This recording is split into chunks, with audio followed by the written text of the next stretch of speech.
Is-Segretarju Permanenti Prinċipali u l-Kap taċ-Ċentru tal-Koordinazzjoni tal-Gvern Mario Cutajar indirizza laqgħa informali għal mezzi tax-xandir dwar il-pjanijiet li għandha Malta u l-preparazzjonijiet rigward is-sitwazzjoni kritika fil-Libja.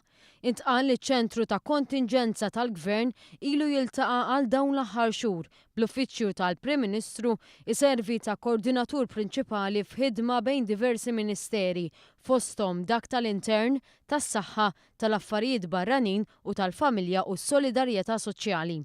F'dawn l-aħħar ġimgħa u nofs saru laqat ta' kuljum minħabba li s-sitwazzjoni fil-Libja qed tevolvi u hija waħda differenti minn dik tal-2011. F'każ ta' influss qawwi ta' refuġjati Libjani diġà tfasslu diversi pjanijiet u f'każ li jkun hemm nies midruba diġà hemm pjan ta' kollaborazzjoni ma' diversi organizzazzjonijiet. Saru diskussjonijiet ma' pajjiżi oħra dwar il-possibilità ta' vapuri sptarijiet li jiġu jagħtu l-għajnuna. Kien evalwat ukoll fejn jistgħu jitpoġġew tinet u faċilitajiet simili fl-ispazju ristrett li hawn f'pajjiżna u l-Gvern dejjem qed iżomm f'moħħu li ma jridx ifixkel l-ħajja kummerċjali u lanqas dik tan-nies. Hemm mstennija li l-affarijiet jistgħu jiggravaw hekk kif il-Ħadd kienet l-aħħar ġurnata tar-Ramadan. Madankollu l-Gvern ħal miżuri u għamel preparamenti għall-agħar xenarju possibbli. Il-Gvern ħaseb fl-irmiġ tal-vapuri li jistgħu jiġu Malta u s-sigurtà tal-viżas. Hawnhekk qed jgħin il-Ministeru tat-Trasport permezz ta' Transport Malta minħabba l-avjazzjoni ċivili. Mario Cutajar qal li għad hemm madwar 100 Malti fil-Libja u l-Gvern għandu d-dettalji kollha ta' fejn jinsabu.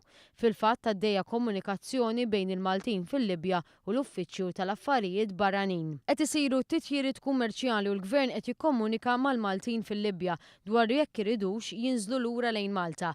Dan irid isir fuq deċiżjoni personali u l-Gvern ma jistax jobbligahom jinżlu lura Malta. L-Ambaxxata Maltija fil-Libja qiegħda taħdem minn post wieħed permezz ta' ambaxxatur u żewġ konsli. Cutajar qal ukoll li ebda pajjiż għadu maħabbar evakwazzjoni u sostna li Malta tinsab f'kuntatt kontinwu ma' pajjiżi tal-Unjoni Ewropea għaliex jekk ikun hemm evakwazzjoni l-Unjoni Ewropea tiddikjara bi qbil mal-pajjiżi membri. Dwar l-ispazju tal-ajru jekk hemmx żona li fiha ma jistax isir titjir ta' ajruplani, Cutajar qal li hemm rapporti konfliġenti. Xi ħaġa mistennija f'sitwazzjoni simili.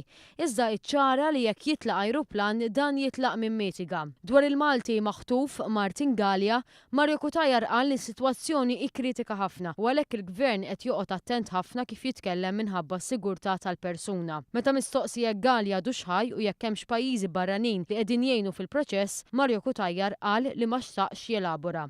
Dwar iż-żewġ pazjenti li waslu f'pajjiżna l-bieraħ, Mario Cutajar qal li tnejn li huma għandhom taħt l-20 sena u huma Libjani iżda ma żvelax humiex milizzja. Ikkonferma li wieħed minnhom jinsab fil-periklu tal-mewt. Mistoqsi dwar jekk hux qed jingħata xi kenn lil xi politiku Libjan, Mario Cutajar wieġeb li hemm il-forzi tas-sigurtà ta' pajjiżna li qegħdin iżommu ruhom aġġornati min dieħel u min ħiereġ mill-pajjiż u qal li l-prijorità hija dejjem li l-interess nazzjonali jiġi imħares.